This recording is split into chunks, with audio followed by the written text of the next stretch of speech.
नमस्कार भक्तों, जय श्री कृष्णा, राधे राधे। जय प्रेमानंद महाराज की दोस्तों, जो भी औरत पितृपक्ष में तुलसी में जल चढ़ाती है वह कान खोलकर सुन ले, वरना उसकी एक गलती की वजह से उसका पति रोड पर आ जाएगा और परिवार पर मुसीबतों का पहाड़ टूट जाएगा।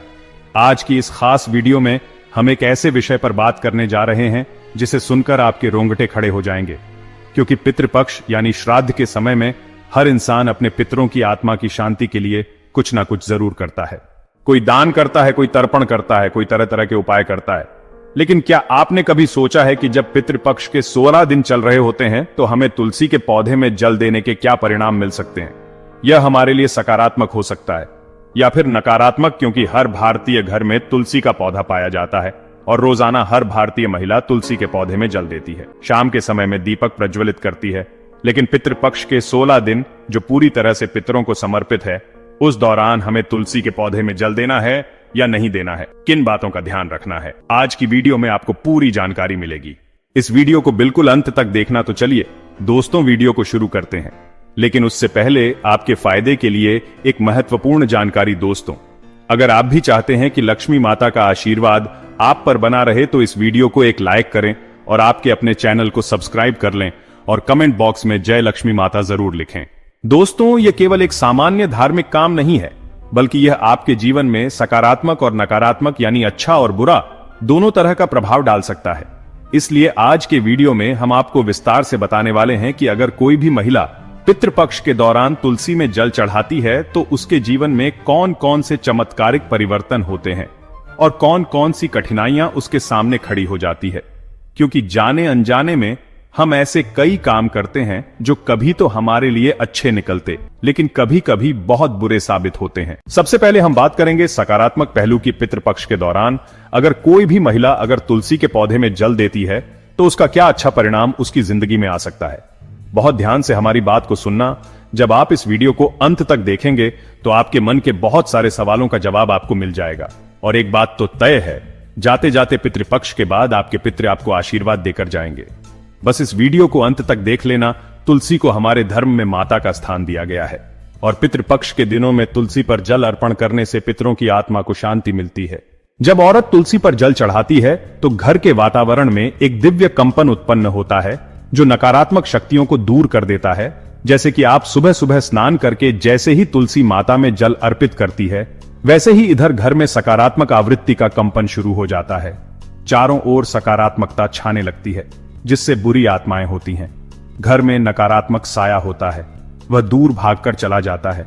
यही कारण है कि जिन घरों में तुलसी होती है और जिस घर की महिलाएं पितृपक्ष के 16 दिनों में तुलसी पर श्रद्धा से जल चढ़ाती है, वहां हमेशा लक्ष्मी जी का निवास होता है। वहां पर पैसों की आवक कम नहीं होती, चारों तरफ से पैसा ही पैसा आता है और वह घर का मुखिया कभी कंगाल नहीं होता। उसके घर में बहुत पैसा आता है, बहुत ज्यादा। वह जीवन में उन्नति करता है, कोई उसे गिरा नहीं पाता, कोई उसे झुका नहीं पाता। अचानक घर में रुका हुआ पैसा आने लगता है। संतान की पढ़ाई में आ रही बाधाएं दूर होती हैं और पति-पत्नी के बीच में जबरदस्त प्रेम बना रहता है।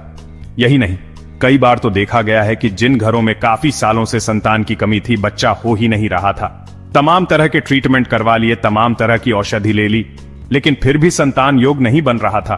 तो पितृपक्ष के दौरान सच्ची श्रद्धा से तुलसी माता में जल दिया जाता है तो संतान योग भी बन जाता है। और यही नहीं, तुलसी की पूजा करने से मातृत्व का आशीर्वाद प्राप्त होता है, जिससे कि जल्द ही गोद भरा जाती है। लेकिन हर सिक्के के दो पहलू होते हैं। हमने आपको बता दिया कि पितृपक्ष में तुलसी को जो महिला जल देती है उसको क्या अच्छा मिल सकता है, लेकिन अगर यह क्रिया गलत ढंग से की जाए तो बहुत भयानक परिणाम आ सकते हैं। और वह चीजें आपको जानना बड़ी जरूरी है, क्योंकि कभी कभी तो हम इसलिए उपाय करते हैं कि हमारा काम बनेगा, हमारे पितृ प्रसन्न होंगे।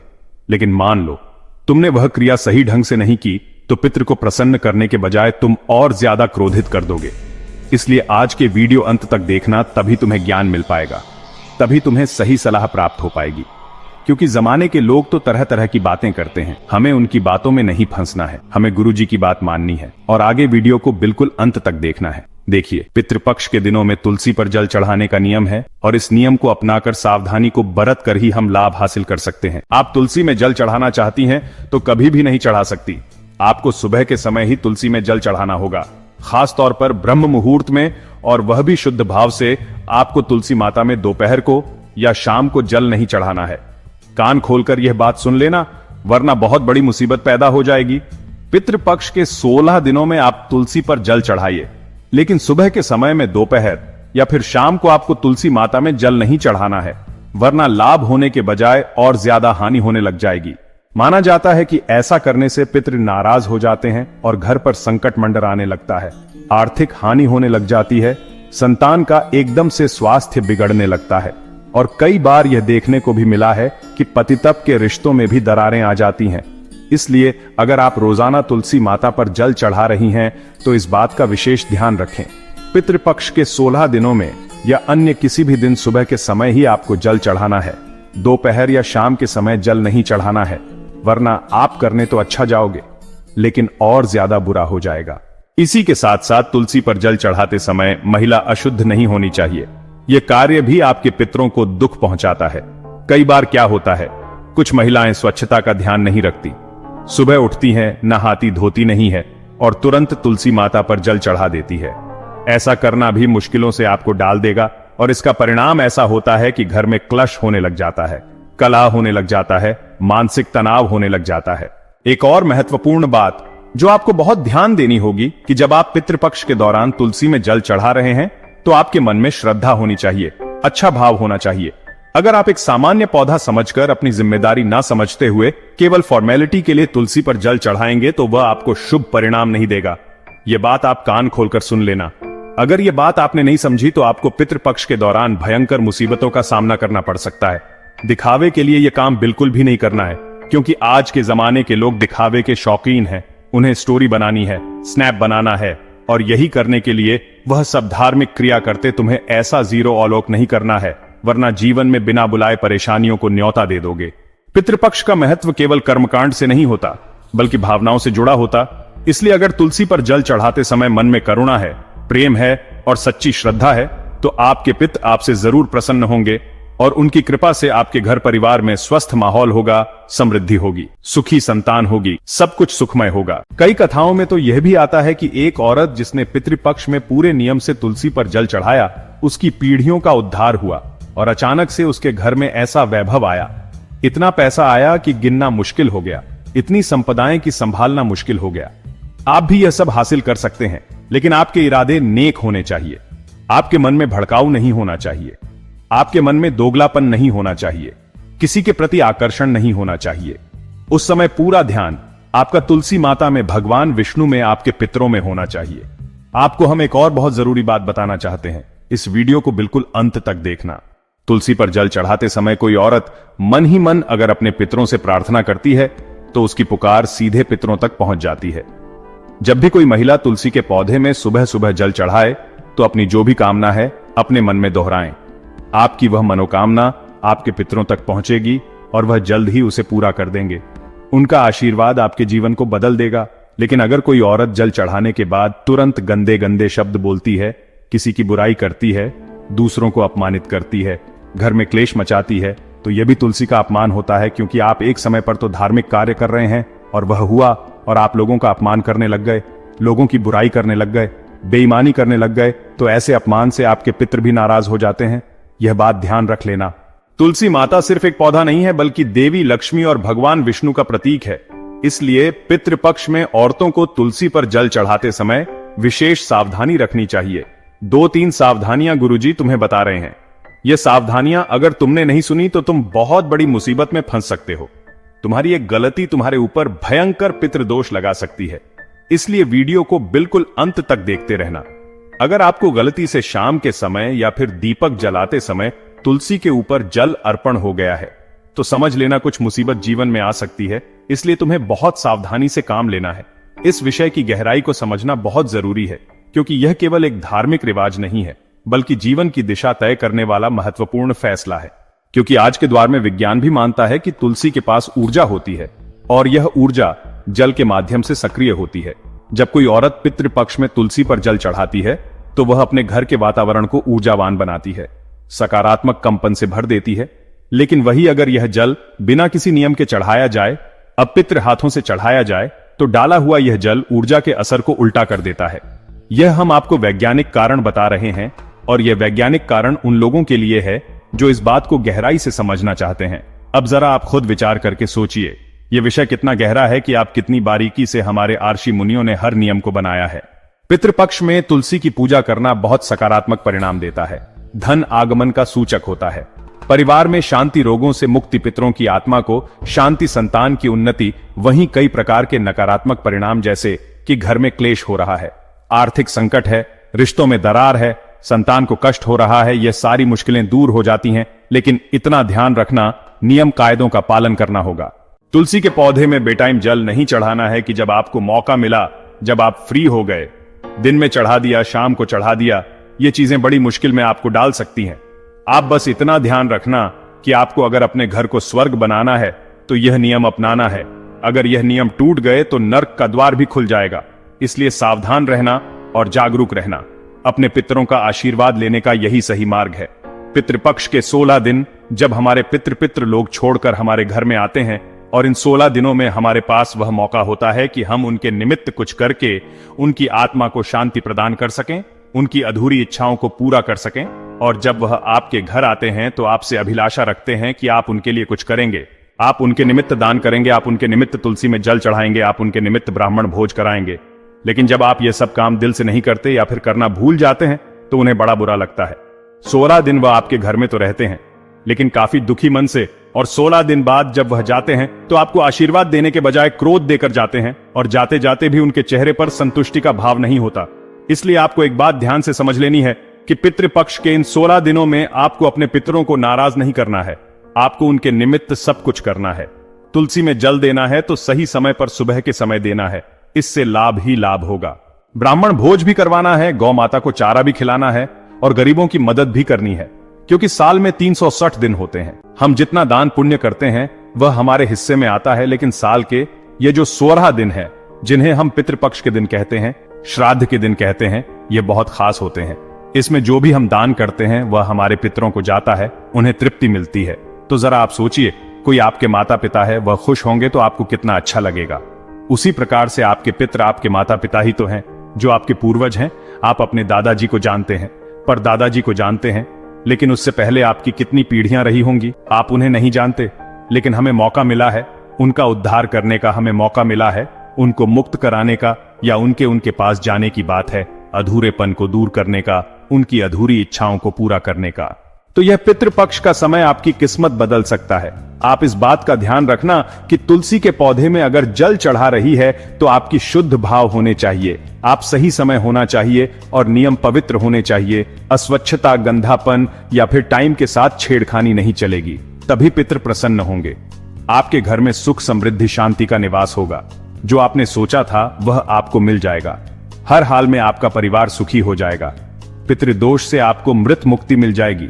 जो काम आधे अधूरे में अटके हुए थे वह बनने लगेंगे, और फिर आपको कहीं भी हाथ फैलाने की जरूरत नहीं पड़ेगी।